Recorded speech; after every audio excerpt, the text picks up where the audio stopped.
Ciência e religião, um eterno conflito, uma completa separação, uma total harmonia? Qual dessas hipóteses você acha que melhor explica a relação entre essas duas entidades? Quer saber? Então acompanhe esse vídeo.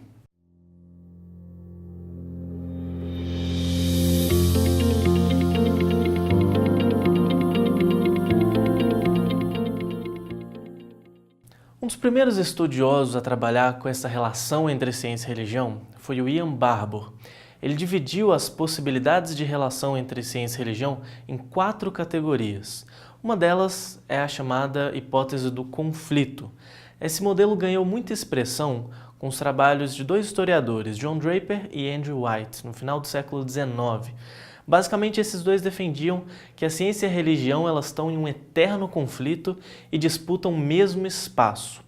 O grande problema dessa hipótese é que ela ignora uma gama enorme de possibilidades intermediárias, porque nem todo religioso pode ser considerado um literalista bíblico. Da mesma forma, nem todo cientista é um materialista avesso às religiões. Então, podem existir atritos pontuais entre pessoas mais radicais, mais extremistas, mas dizer que há um conflito generalizado entre ciência e religião é equivocado. Além disso, essa tese ela se baseia em várias interpretações questionáveis de eventos históricos e até mesmo em equívocos históricos. A segunda hipótese do Ian Barbour é a tese da independência. Stephen Gould foi um dos principais defensores dessa ideia. No seu livro, em 1999, ele fala que ciência e religião são non-overlapping magisteria, ou seja, magistérios que não se interferem. Essa hipótese foi interessante porque foi uma solução para a hipótese do conflito. É como se dissessem, você cientista não precisa se sentir ameaçado pela religião e nem atacar a religião, e vice-versa. Por quê? Cada uma atua na sua área e elas não se interferem. O grande problema desse modelo é que essa separação entre ciência e religião, ela existe mais no nível teórico, ela não acontece na prática, no senso comum. As pessoas já misturam a ideia de ciência com religião. Além disso, existe um problema nessa demarcação de territórios. Eu vou citar um exemplo para ilustrar isso.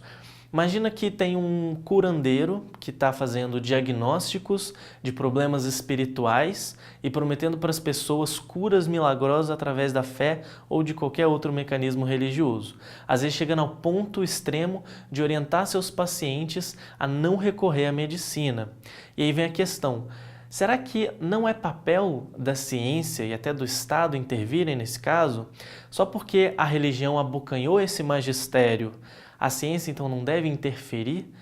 Então, é um problema a gente assumir que as duas são separadas e elas não podem se interferir. Talvez seja papel, sim, da ciência tentar provar que esse cara, por exemplo, era um charlatão, se for o caso. Então, essa separação entre ciência e religião, ela não é vantajosa e os dois lados perdem se isolando. A terceira hipótese é a ideia do diálogo. O Ian Barbour defende que pode haver diálogo em 2 principais circunstâncias. Primeiro, nas questões limites. Por exemplo, quando a vida começa, qual que é a origem do universo, qual a natureza do ser humano, o que é a mente, qual que é a sua relação com o cérebro. Então, nessas questões, ciência e religião podem colaborar uma com a outra. Além disso, o Barbour defende que as duas podem se colaborar no quesito de paralelos conceituais e metodológicos.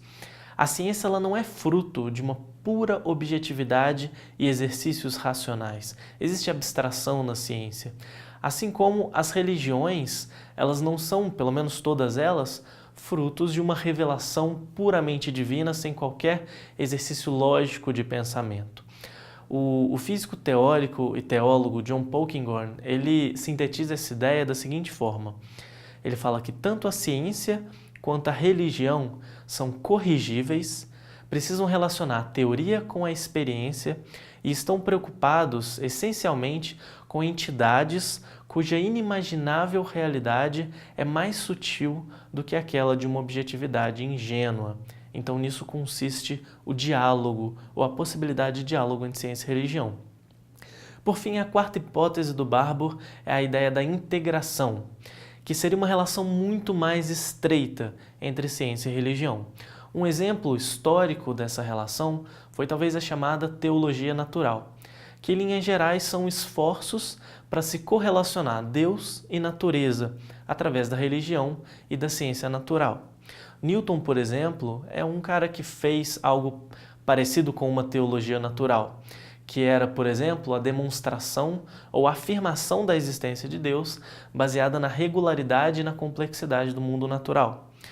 Tem um filósofo analítico americano, Alvin Plantinga, que também desenvolveu uma outra forma de teologia natural. Ele dizia que descrições puramente naturalistas do mundo e as realizações das ciências naturais são intrinsecamente deficientes sem uma abordagem teológica para dar uma interpretação abrangente e coerente da ordem natural. Por fim, uma terceira possibilidade de integração e de teologia natural é a que John Polkinghorne fazia, que é estabelecer a possibilidade de coerência ou convergência entre elementos específicos do cristianismo e o conhecimento de outras disciplinas das ciências naturais, por exemplo. Então essas foram as 4 hipóteses do Barbour para explicar as relações entre ciência e religião. No entanto, existe uma quinta possibilidade que foi desenvolvida pelo historiador John Brooke, a chamada tese da complexidade.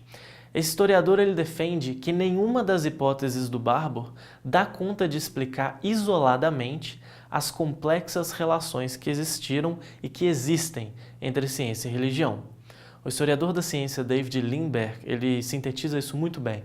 Ele fala: não havia guerra entre a ciência e a igreja. A história da ciência e do cristianismo na Idade Média não é uma história nem de supressão, nem de suporte e encorajamento. O que a gente vê é uma interação complexa que traz uma enorme gama de formas de relação. Você tem conflito, acordo, entendimento, desentendimento, acomodação, diálogo, construção de causa comum e o andar em caminhos separados. Então essa é, portanto, a tese mais aceita na atualidade. A gente vai deixar um link de uma entrevista com o autor dessa teoria na descrição desse vídeo e você pode conferir. Então até a próxima!